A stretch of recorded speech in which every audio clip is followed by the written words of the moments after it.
দাসত্ব হবে কার? গোলামি হবে কার? কোনো মানুষের গোলামি হবে না, কোনো মানুষের কাছে মাথা নত করা যাবে না, কোনো মানুষদেরকে আল্লাহর জায়গায় নিয়ে আসা যাবে না। কয় যে এটা তো আমার নেতার আদেশ, মান্য করা যাবে না। হক কোনটা বেঠিক কোনটা সেটাও আজকে যাচাই করতেছে না। নেতা আদেশ দিয়েছে, অস্ত্র নিয়ে নিরপরাধ মানুষদেরকে গুলি করে করে দুনিয়া থেকে বিদায় করে দিছে, আছে না নাই?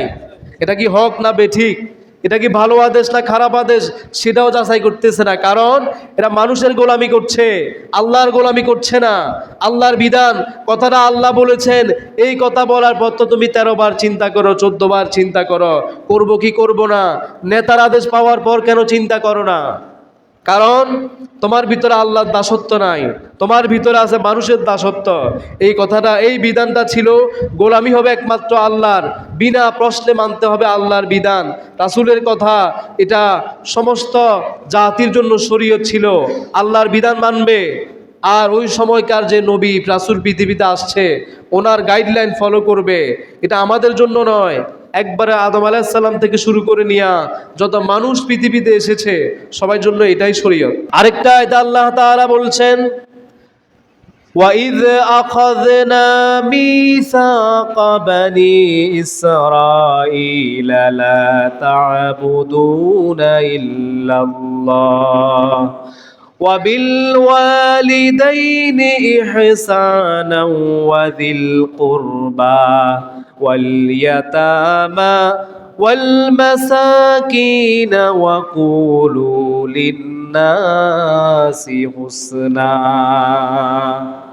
আল্লাহ তাআলা বলছেন, যখন আল্লাহ তাআলা বনী ইসরাইলের লোকদের কাছ থেকে অঙ্গীকার গ্রহণ করেছেন, মিসাক গ্রহণ করেছেন, প্রতিজ্ঞা নিয়েছেন, বনী ইসরাইলের কাছ থেকে প্রতিশ্রুতি নিয়েছেন, লা তা'বুদুনা ইল্লাল্লাহ, এই যে বিষয়গুলো, এটা শুধু আমাদের জন্য শরীয়ত ছিল না, আমাদের পূর্বে যেই সমস্ত জাতিরা ছিল বনী ইসরাইল, তাদের জন্য আল্লাহ তাআলা বিষয়গুলো শরীয়ত করেছেন। এক নাম্বার, লা তা'বুদুনা ইল্লাল্লাহ। পৃথিবীতে যদি কেউ মানুষ পরিচয় দেয়, এক নাম্বার তার কাজ হচ্ছে লা তা'বুদুনা ইল্লাল্লাহ, ইবাদত করতে হবে একমাত্র কার? এরপর ওয়াবিল ওয়ালিদাইনি ইহসানা, পিতামাতার সাথে সুন্দর ব্যবহার করা, পিতামাতার সাথে ভালো ব্যবহার করা, পিতামাতাকে কষ্ট না দেয়া, এটা শুধু আমাদের জন্য না, তাদের জন্য ছিল।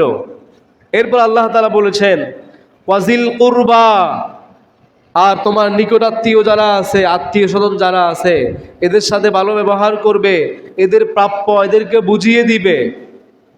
এটা আগের যুগের মানুষের জন্য ছিল, এতিমদের সাথে ভালো ব্যবহার করা, মিসকিনদের সাথে ভালো ব্যবহার করা।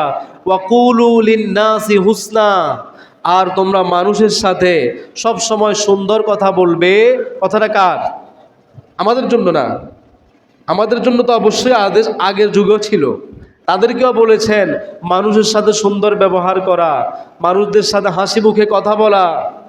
আজকে তো আমরা মানুষের সাথে হাসি মুখে কথা বলতে পারি না, গালিগালাজ ছাড়া আমাদের মুখ দিয়ে কোনো কথা বের হয় না। এরকম মানুষ আমাদের সমাজে আছে না নাই?